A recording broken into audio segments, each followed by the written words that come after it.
চলে গেছিল সেদিন সেদিন থেকে আমি আমার আর আমার ছেলের জীবন থেকে ওর বাবার নাম মুছে দিয়েছি।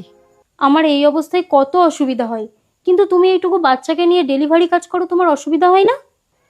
না না, ওকে নিয়ে আমার খুব বেশি অসুবিধা হয় না। আর আমার বাচ্চা খুব একটা বেশি দুষ্টুমিও করে না। ও হয়তো বুঝতে পেরেছে ওর মা ওর জন্য কতটা কষ্ট করে। আমার মনে হয় ও সবটা বুঝতে পারে। আর তাছাড়া ও আমাকে একদমই বিরক্ত করে না, উল্টে সবসময় আমার মুখে হাসি এনে দেয়। তোমার কাহিনী শুনে আমার খুব খারাপ লাগছে। তারপরে এই কাজটা করতে অনেক সাহসের প্রয়োজন, তারপরে এই বাচ্চাটাকে নিয়ে। দেখবে তোমার বাচ্চা বড় হয়ে তোমাকে নিয়ে অনেক প্রাউড ফিল করবে। সাহস তো জোগাতে হবেই ম্যাম। সাহস না জোগালে আমি কাজ করব কি করে? আর কাজ না করলে আমাদের জীবনটা খারাপ হয়ে যাবে। আমি ওকে মানুষের মতো মানুষ করতে পারবো না, ওর জীবনটাকে আমি ভালোভাবে গোছাতে পারবো না। তুমি শুধু ডেলিভারি কাজ করো নাকি আরো অন্য কিছু কাজ করো? আমি ডেলিভারির সাথে সাথে গ্রাফিক ডিজাইনের কোর্স করছি।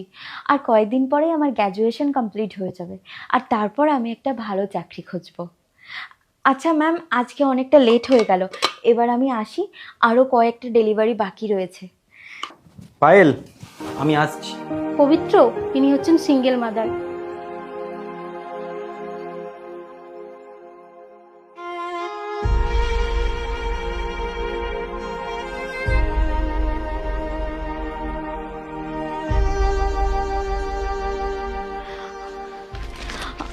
আচ্ছা ম্যাম, আমি এবার আসি। আসো। চলে এসো।